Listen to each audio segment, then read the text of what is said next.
Hello and welcome to Macros with Mythili, our weekly program where we take a hard look at all the major issues and developments in India and overseas. This week we're going to take a hard look at what had been billed as a single most important event on the economic calendar, the meeting of the US Federal Open Markets Committee on the 16th and 17th of September, where it was widely expected that the Fed might begin normalizing its monetary policy by raising interest rates for the first time in close to a decade. But as the world watched with bated breath, the Fed opted to maintain status quo. How does one read the Fed's action? How will it impact capital flows? Have we got an unexpected breather? We're going to try and read between the lines for you with Dr Bimal Jalan, former governor of the Reserve Bank of India, who is widely credited as being the man who saved India from the worst of the East Asian crisis in the late 1990s. Welcome to the show, Dr Jalan. What was your reaction really to the Fed decision to maintain status quo? Were you surprised? Were you relieved? Were you disappointed? No, I was relieved and not disappointed at all. It's a good step by Fed, and I think you have to put it not in only the US context but also in the global context. I mean, a lot of uncertainty has been prevailing in the markets and everywhere else because of the Chinese developments in China, which are now much better and controlled, but still, there have been quite a lot of volatility and up and down. So for the US to stay put at whatever rate it is a good thing. I mean, 0.25, 0.5, I mean, in the long term it doesn't matter that much. But this decision is wise and I'm glad they have taken it, because if you look at the global system, including Greece, for example, or the Euro or Japan, I mean, it requires a bit of stability, and that we have now. But sir, if you look at all the causes that you mentioned, whether it is Japan, whether it is China, that is Greece, all these are problems that are not going to go away anytime, definitely not by December, maybe not even into next year, because Greece is going to be a problem for quite some time. Japan has been a problem for the past 10 years almost. As far as China's slowdown is concerned, we really don't know how long it will continue. So are we not living in a very artificial world where we think we can keep interest rates low indefinitely and keep the world on steroids? At some point of time, does the US not have to normalize and go back to a normal monetary policy, which means at least an interest rate of what it was before the global financial crisis, which is close to 5%. So if not 5%, is it not time they begin reversing? No, I think you have raised a very important point. You have to take, but at the moment, I mean, you have to take a long view. And at the moment, I mean, it's not necessary or essential for the US Fed to increase the rate. I mean, their own inflation rate is very low just now. And so things are under control so far as US is concerned. US is the only rising country. So at the moment, I mean, you take that whatever measures you are taking, there is always a trade-off. I mean, in the sense that, should you raise interest rate, should you not raise interest rate, what about inflation, what about growth, and so on and so forth. But I think that on balance, so you have to strike a balance. And on balance, I feel that for the present, US has taken the right decision, and I'm glad that it has done so, because it provides stability, it will provide a boost to market sentiments, and it will also be good from the Chinese point of view or the global point of view. So this is a measure which I'm glad with, let us say so. I mean, there will be two views on it, of course there is no doubt about it, but let us for the moment, I mean, wait and watch how things develop. So should we see this as a longer term pause, or should we see it as that by December we'll again go through the same hysteria that we saw before the September meet, again the same kind of, is it like the boy who's crying wolf? Again and again there's talk about that, we saw it in June, we saw it in September, and maybe going forward again in December. So can the financial markets and the world at large live through this kind of uncertainty every time the FOMC meet comes up? No, but financial markets, media, daily stock exchanges, I mean, they are separate things. I mean, I can't, media will be speculating again, and you will be headlines, and you will be talking about it for, 15 days before the Fed, right, will it not, and so on and so forth. That's part of the job. And then markets would go up, markets would go down, people will make announcements, you will be interviewing people also. So, I mean, what I'm saying is that you take not a short-term view, but a medium-term view. And in the long run, if you can see, so far as India is concerned, I mean, all our fundamentals are very strong. So, I mean, we don't have to be faced with this uncertainty. We should move on our own. I'm sorry to move from global to the Indian context. And I would say that all the fundamentals, so far as all factors of production, you look at our savings rate, you look at our investment requirements, you look at our corporate ability, enterprise, you look at our technology, everything is there with us, and you have in abundant labor. So let's go ahead with infrastructure investment in a big way. Now that there is some certainty over a medium-term period that there wouldn't be too much of a hike in interest rates abroad, which will pull money out of India. I'm glad, sir, that you turned the conversation toward India, and though I agree that yes, media does tend to go a little overboard, stock markets also tend to go overboard, but we did see foreign portfolio investors pull out of India in a fairly large way. So clearly financial markets were also worried about the possible Fed action. That is my first question to you, that it's not only media perhaps that is the guilty party, number one. Number two, you talked about the monetary policy and the medium term, but isn't monetary policy always really looking at the short term? Because monetary policy's ability is only to influence interest rates at the shorter term. No, I mean, let me interrupt. I'm sorry, but I mean, when I'm talking about media or so, it's not fault. I mean, it's the things to do. I mean, if you are driving fast on highways, it is what you do. You drive fast on highways, and if you have to tackle the traffic, you tackle the traffic. Now, every day, if you have something happening in the stock markets and something happening elsewhere, then naturally you have to posit some movement and take care of it. So this is not a fault. I mean, it's a professional thing in today's internet age, where everybody is watching TV, everybody is watching newspaper, printouts on internet and so on and so forth. So, I mean, this is a development which is, otherwise, how does 0.25 matter? You tell me just this, whether you raise interest rate by 0.25 or you don't. And similarly, when the Reserve Bank's attitude is concerned, we are also worried about whether it's 0.25, not 0.25, what is the, and so on and so forth. So what I am saying is, now that this has been done, let's take a longer view, long-term view, so far as India is concerned, and there are very positive opportunities for us. And you mentioned FIIs. Now let me get back to that FII thing. FII thing, by its very nature, is volatile. And it will come in, it will go out. So let's not rely on the FII movements or FII inputs to formulate our longer-term FDI policy or longer-term investment policy or longer-term Reserve Bank policy on foreign exchange, use of foreign exchange reserves. Our reserves are also very comfortable at the moment. So I think all the, sorry to get back to our fundamentals, but what I am saying is that it's a good thing from our point of view that there is some, what you may say, pause, if not, a pause, even if it is not long run, it's very good for us. And I think we should start doing our work to do the best that we can to provide infrastructure, to transfer funds and resources to the very poor in the remotest town of town. The Reserve Bank has just now taken some measures, payment bank and other things. So I'm sorry to get back to India in the longer term perspective, but I think it's good for us. The US be not taking any steps just now. No, I'm certainly happy to see you talk about India, because that's what our viewers would be interested in. In fact, coming to India itself, the Shaktikanta Das, the DA secretary, this morning said that India was prepared for all eventualities. Now, my question to you, Dr. Jalan, is that can a country like India, which is so dependent on portfolio flows, ever really be prepared for all eventualities? And what is the kind of defenses, what are the kind of defense mechanisms that a country like India can possibly have? I think that one point I really want to highlight from my point of view, this is just a personal view, that I don't think India is dependent on FII flows. If you look at our current account deficit, it's reasonable. If you look at our trade deficit, it's reasonable. If you look at our dependence on global trade, it's reasonable. It's not very high. And if you look at our savings rate, they are quite high. So what is the issue? And at the moment, you don't have any balance of payments problem. So supposing the FIIs pulled out money, etc., you would have short-term volatility in the market, because the market behaves that way. If some of the large corporations are pulling out money, everybody else would pull out money. So let's not worry about that part. We have the resources to tackle it, and we have the instruments to manage it.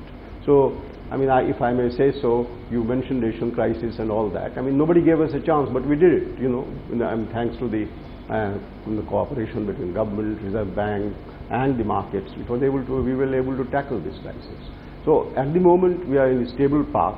So by and large, I would say that FII withdrawing investment, and it may again cause a short-term volatility, but we have the resources, we have the strength to tackle it. You talked about short-term volatility, but sir, the fears are that the rupee were to depreciate very sharply. It would impact corporate balance sheets. Many corporates have taken very large forex exposure through loans, overseas loans, and are not sufficiently hedged. So that would really impact the rupee value, to impact corporate balance sheets, and also the balance sheets of banks, which already have very high NPAs. So would that not be a cause of worry, a very sharp depreciation of the rupee, because the rupee is currently overvalued? No, but sharp depreciation of the rupee is nobody arguing about sharp depreciation. We can tackle it. You can manage please be absolutely sure that at the moment we are much stronger than we were. You talked about the Asian crisis then. But we were able to handle it in a gradual way, and it can be tackled. We have the foreign exchange resources to meet our requirements. We are not dependent as much on trade for investment, etc., as many of the other countries are. So let us take a more positive view of the fundamentals of Indian economy, and as you look ahead, and take a long view, not a short view. So my FIIs can withdraw. That would short-term volatility will be caused, but from the long-run point of view, it's not all that important, in my view. Let me just interrupt you there, Dr. Jalan, because it's time for us to slip into a very short break. But please do stay with us. We'll be back very soon. Welcome back. You're watching Macros with Mythili, and we are trying to read the fine print of the statement issued by the US Federal Reserve Bank at the conclusion of the FOMC meeting with Dr. Bimal Jalan, former governor of the Reserve Bank of India.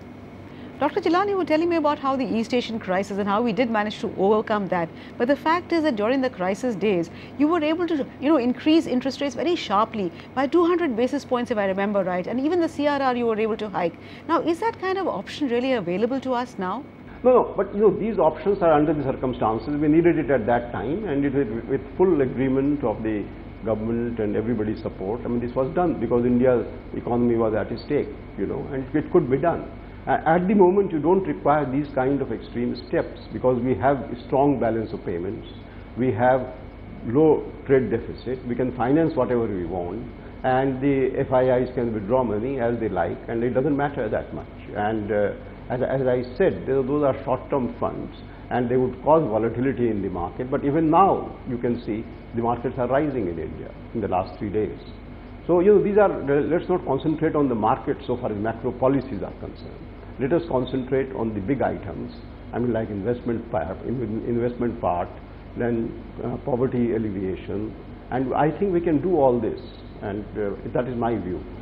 Absolutely, sir. I wouldn't disagree with you, as that one should not focus on markets, and that would not be a cause of distress if the exchange rate was reflecting the fundamentals. The problem is that when we have these kind of huge capital flows, then the exchange rate does not reflect our fundamentals, and that can be a cause of severe distress in the economy, whether it's overvalued or undervalued.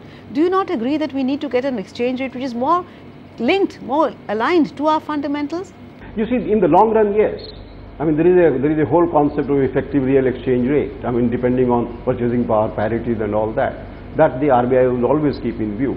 But in the short run, at the moment, our reserves are adequate. Our reserves are very positive, very good, and so we don't have to worry about that part. Let the Reserve Bank follow the policy of what they feel that in the exchange rate value should be in the medium term or short term, and in the light of global phenomena and global developments, and short-term adjustments or short-term views should not affect our long-term, what you might say, the positive outlook on trade or on capital flows and on our ability to handle all other issues which the global economy is suffering from. The exchange rate has to reflect the fundamentals. We've already seen exports have dipped for 9 months in a row, so one cannot be indifferent to that. Also, at the same time, if we look at forex reserves, you spoke about reserves being sufficient, and yes, prima facie they do seem sufficient. But if we look at our balance sheet, from the balance sheet perspective, the external sector, then our net external liabilities are much in excess of our, of our reserves. So should we not worry about that as well, sir? No, of course, you have raised a very important point. But I am talking, you see, you are in the long run, yes. You have to have a time dimension. And the time dimension is that, yes, in the short run, we have enough to handle whatever pressures we face, provided we take a realistic view of exchange rate movements, and realistic view of what we can handle, a realistic view of what we have to give up, and so on and so forth in the short run. But in the medium term perspective, yes. I mean, we need to, I mean, supposing you take a 2-year view or a 3-year view, investment in India increases, growth rate in India increases, demand for imports in India increases, and at that point, of course, you need to provide for capital inflows, and those capital inflows are not capital inflows of the FII type, but they can be short-term borrowings by investors, including public sector enterprises and so on. So that's what I'm saying. Let us distinguish. For the present, I think we are in very good shape. There is no problem, no difficulty. So as medium term is concerned, let's wait and watch and do at the moment what we need to do in order to protect the value of the rupee vis-a-vis sentiments of the market, to try and decide what kind of policy framework, macro policy we should adopt over the medium term, given India's strength and in the environment of global instability. So you would have short-term ups and downs, yes. But I think that if we take a positive view, as I am inclined to do, we can handle problems and we can manage issues of a type which we have been able to handle over a period of time. I mean, that way you must see, even if you take a long-term view, that in the worst kind of situations, India was able to manage, and manage by taking tough decisions, as was the case in the Asian crisis. And today we don't have to take that kind of a tough decision, and we can manage. There is no great issue. Concentrate on growth, and concentrate on growth, and concentrate on distribution of growth to the very poor, in terms of public services, in terms of using the direct bank transfer mechanisms, cash transfer mechanism for alleviation of poverty, in using the new instruments that we have created for transfer of money. I mean, the major task at the moment is to raise India's rank in the Human Development Index and India's rank in the Corruption Perception Index. And these two are the high priority for our government, and we have to tackle it, And that requires a state action. That doesn't require private action. To improve HDI in terms of nutrition or education and other things, we have to take action on the ground. And in order to reduce the Corruption Perception Index across the world, we have to take action on the ground, because our administrative system is highly complex. Otherwise, why should we have ranked 36 out of 100 on the Corruption Index? You tell me. And 0 is totally corrupt, 36 is relatively more corrupt. I can see you're answering this question not as a former governor of the Reserve Bank of India, but as a former member of the Rajya Sabha. Clearly that is what is hurting you. No, I'm answering this question as a citizen of India. Absolutely. I'm answering this question purely as a citizen of India. Yeah, I agree with you, sir. But I think you spoke once again of the East Asian crisis. And let me be slightly provocative here. Yes, you were able to dole off very tough medicine at that time. But one of the reasons, if I may say so, that the reason why you could do it, because at that time it was a period of sufficient, fairly large political instability. We didn't have any governments which are so firmly in the saddle. At the time, when, of course, it's good to have political stability, and you want to have one government is going to last 5 years, and strong governments are good. But having a strong government, does it always work to their advantage, or can it sometimes work to the disadvantage of the central bank governor? I'm being provocative, let me tell you that. No, but it's not provocative. I mean, what I'm saying is that it is good for our country. I mean, this is not about this party or that government or this government. And for the first time after 25 years, we have a majority government in power, which is fully accountable to us. Otherwise, they used to talk about compulsions of coalitions. Now, today, nobody can talk about it, or they are accountable to us as citizens. And you have a majority government after 25 years for the first time. So, a majority government is a good thing to have, provided it can introduce, and you can always, we have a majority government with the Rajya Sabha is an issue that they may not enjoy, the kind of majority that is needed in Rajya Sabha to pass difficult decisions. But if you want to transfer funds, or if you want to do something to alleviate poverty, I mean, there can be no two views that India can take action. So what I'm trying to get to you. But did the coalition government give you a little bit more flexibility as governor, that you had more elbow room precisely because it was a coalition government? Did you enjoy greater freedom in that scenario? I don't think so. No, I don't think so. You see, the whole issues here within, I mean, are more, what should I call it? I mean, they are institutional, as it were. And it doesn't, I mean, the majority government gives you the greater authority But we also had to, whether it was majority government or any government in power, I mean coalitions, they could have said coalition, compulsions of coalitions, if you raise interest rate by 200 basis points, everybody would be against, the rupee would become weaker, you are allowing rupee to depreciate, what to do?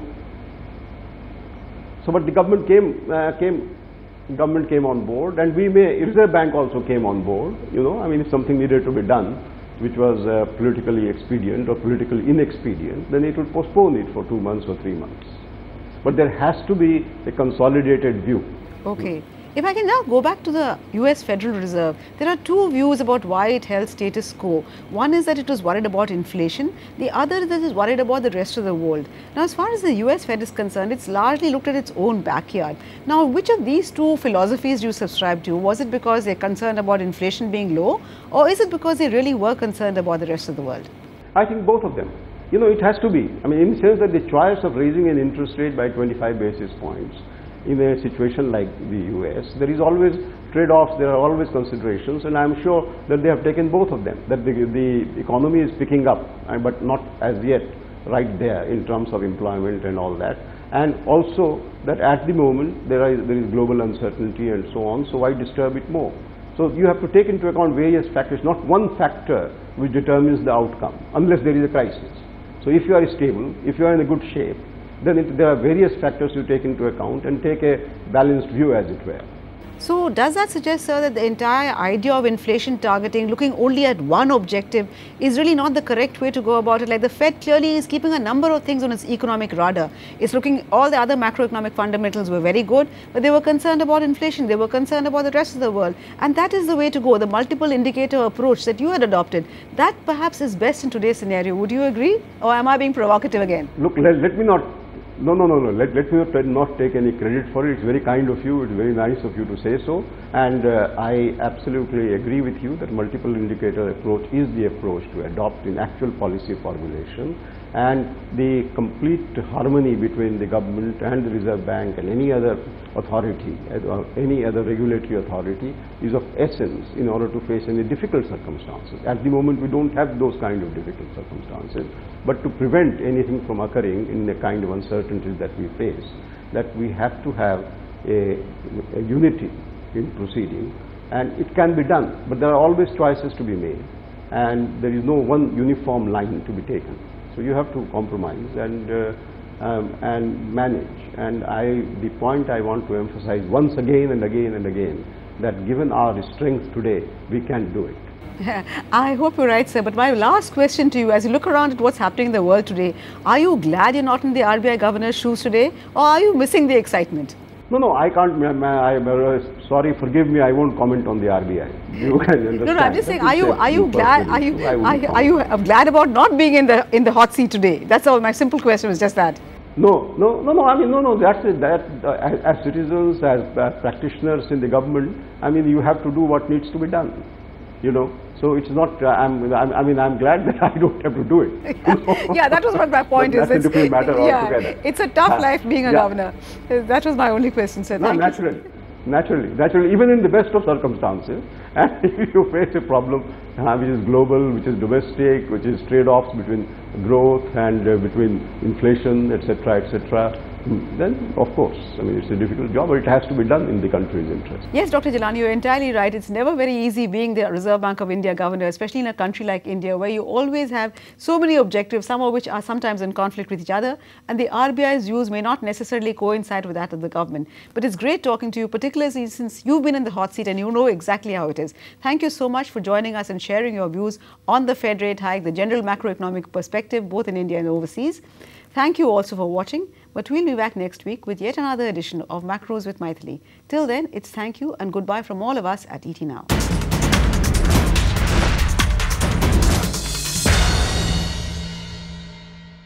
Find us on Facebook at facebook.com/ETNow and don't forget to click the like button. You can also follow us on Twitter at ETNowLive. To stay updated with all our programming, hit the subscribe button on our YouTube channel by logging on to youtube.com/user/ETNow.